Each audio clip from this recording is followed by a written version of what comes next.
The story we're starting with tonight, because it brought down Hollywood heavyweights. It inspired worldwide protests, and most recently, it shook America's judicial system to its core. Now, 1 year after the first #MeToo hashtag began trending on Twitter, we are seeing a revival of the movement in this very building. Last year, MEPs passed a resolution to combat sexual harassment in the EU, and advocates are still waiting for it to be implemented. And today, Parliament employees launched an anonymous blog meant to, quote, break the culture of silence. Take a listen. In December 2017, I started my internship in the European Parliament. In the first days of my new appointment, I got into the elevator and inside was a man I did not know. He looked at me up and down and then proceeded to tell me that there weren't many beautiful women in the European Parliament and that since I was new, I should take the opportunity to taste his pancakes. He then told me that the pancakes should be eaten in the morning and that I should absolutely taste them in his place. I received an email once at 2 a.m. from a political advisor working at the European Parliament, known for his passion for lustful photography. The email, sent from his work email to mine, included a series of pictures taken of me at work without my consent or knowledge. The subject of the email: I have more pictures of you. I was a young male trainee at the European Parliament, fresh out of my postgrad studies and excited to get involved in politics for change. During a group off-site, I was too lenient with the open bar and ended up more under the influence than I usually allow. A friendly man followed me all night, and his bravado grew as the hours passed. Drunk and vaguely uncomfortable, I decided to go to my room and sleep. He followed me and begged me to be allowed to take the extra bed. Having no more fight left within me, I allowed him to take the extra bed in my large room, and I went to sleep in my own bed. The feeling of someone touching me woke me up. I continued to push his hands away from my body and repeatedly told him to stop. At one point he finally did, reluctantly. I was sent on an official mission and decided to share my Airbnb with a colleague. One night I was in bed when I heard a knock on the door. My colleague walked in just his underpants. I got angry and insisted he leave. Instead, he barged and got into my bed. I was so scared that I curled up in a little ball and begged him to leave me alone. But rather than respect my wishes, he chose to assault me. I filed a complaint with the competent authority on the 3rd of October 2017. I am still waiting for their answer. Well, these are very powerful stories. Jeanne, of course, I will start with you. Today, we have 5 stories on the blog. You told me there are 8 that you have currently. How pervasive is this problem in the European Parliament? So I think those testimonies show 2 things, mainly. That sexual harassment is still happening today, even though the members of the European Parliament have adopted last October a strong resolution with the chapter dedicated to the European Parliament. It's still happening today. And what the other thing those testimonies show is that sexual harassment happened to men and to women at the same time. Even though the statistics show that 90% of the cases are the victims are women, it's also happened to men. And since this morning we received, so the blog is public from this morning, and since this morning we received 8 new testimonies. On those testimonies, 4 are about men being victims. And we know, and I'm making a strong statement here, sexual harassment has no age. Sexual harassment has no frontiers neither. Sexual harassment is not making a joke or trying to seduce someone. Sexual harassment is illegal. And we, as a movement of workers, we wanted to create a safe space for workers. And this blog is about that, sharing your testimony. Because when you share your testimony, it's the first step of getting better. Or recovering, but not getting used to this kind of behavior. Yeah, that also ended with one of the people who shared their stories with you still waiting for an answer to her complaint. So how would launching a blog like this or telling these stories, making it public, push the cause forward and get some action done? We want to raise awareness on the culture of silence and impunity. And what we see, of course, the main focus will be about the testimonies because they are strong and powerful. But on our blog, there is also all the resources for people in order to get help. Because we know that the most essential thing is to no one to be alone in this experience. So in this blog, you will also have all the contact, internal contact or external contact of association dealing with sexual violences, or also how to formally lodge a complaint, because we also know this is really hard, qualifying sexual harassment.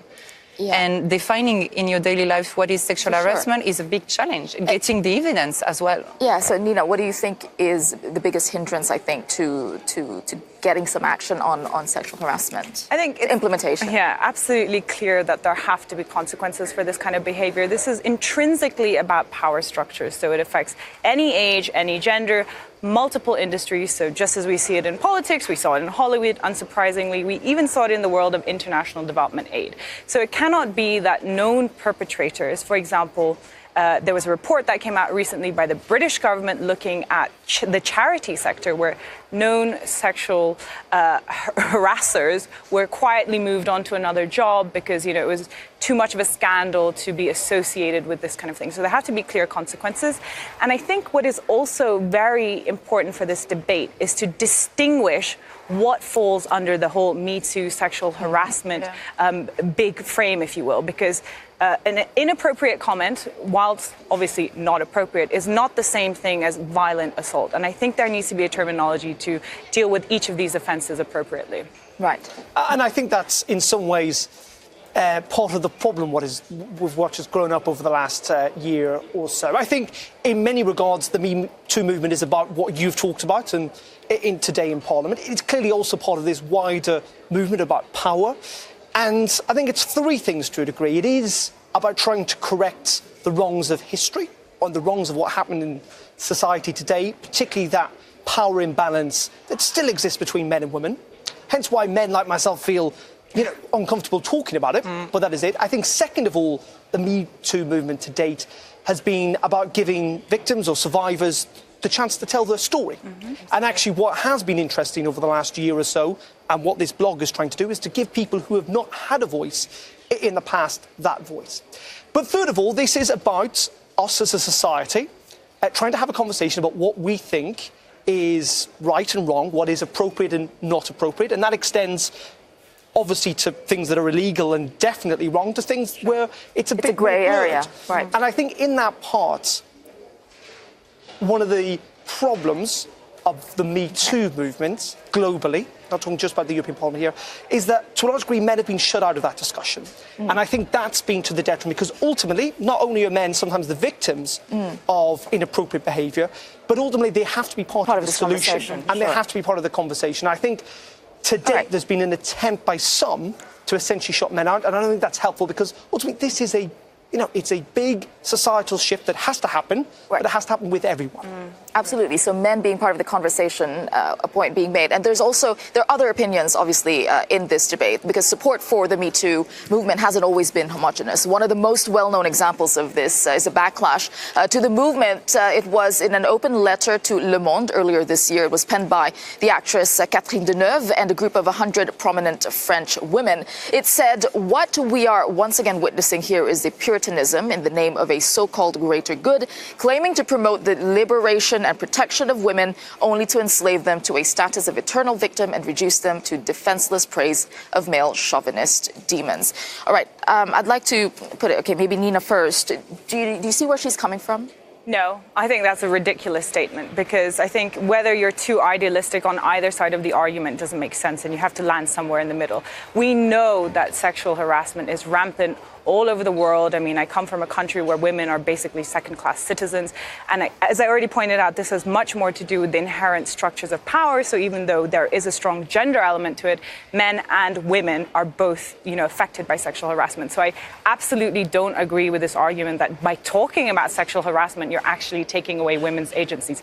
Absolutely not. This is not only about women, it's about men and women, it's about structures of power in society, and men have to be a part of this conversation just as women But you did make the distinction also on drawing the line between what's definitely illegal and assault and something that, it's inappropriate. Exactly, and I think the problem is that around this debate, too often you get ideologues on either side. So you have some people saying, whatever is sexual harassment is all the same, and they tar it with the same brush. So you have to be able to determine what the nuances in that argument are. And on the other side, to claim that this is all nonsense and you're taking away women's agency by talking about this and this is a chauvinist experiment is also nonsense in my view. And Jeanne, I was reading some analysis on what the debate within feminist groups, so feminism, some who would say, well, if you're being assaulted, then call the guy out for it. Don't be quiet.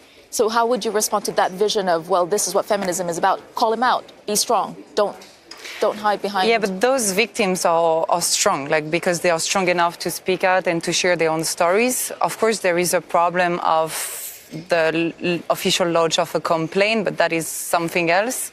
But I will not say, just to go back to what you previously said, putting the responsibility on the shoulders of the victims is a quite easy solution. To say to women who are victims or men victims of sexual harassment or sexual assault, you should speak out, you should complain, you should go to the police. I mean, everyone can say that, but in reality, doing it, making the step of doing it is quite much more difficult. And I do think because I was really fed up hearing oh, it's about culture. Sexual harassment is about culture. For example, Catherine Deneuve is a French citizen. I'm also a French citizen. So I've heard so many persons telling me, but French people like seducing other people. So maybe they are thinking seduction is exactly the same as sexual harassment, harassing someone. The fight against sexual harassment is not about saying to every man you will not be able to seduce anymore. Or no, to but I think there is a wider conversation to be had. Clearly, there are things that are legal and illegal. Yeah. And the things that are illegal need to be treated with the law. And if you've been a victim of that, you have to speak up, and the authorities have to deal with it. That's what happens in our society. Now, there is clearly a wider debate at the moment about what we view as society to be appropriate and inappropriate. Now, that's not covered by the law. And yes, there should be potentially mechanisms up to judge what wider groups, say, the European Parliament view as appropriate and inappropriate in a workplace. But we also have to understand that is a discussion. There is no what's appropriate to you, Tessa, or to me. It's different, and that is why this conversation is so difficult. But it has to be, as I say, a conversation we all have. And this idea that because potentially someone views what has happened to them as inappropriate doesn't necessarily mean it is inappropriate. And that's the really difficult thing. And I think we have seen examples recently where, because this is not as innocent until proven guilty, we have seen people who've been accused of things that certain people have viewed as inappropriate. They've been damned for it, but we've not had that discussion about, at a wider societal level, about what they've actually done is inappropriate, and yet their lives also then lie in tatters. It's really difficult. It's a good, but just to go back to what I'll give you 10 seconds because we don't have much time. But just to go back to what you said, this is also the reason why we did not give any names on that blog, neither of the victims, neither of the perpetrators, because we want to focus on the system and the structure of power. And what's being done about it. Okay, good discussion that we're having, important discussion, a sensitive one, albeit, but we must be having.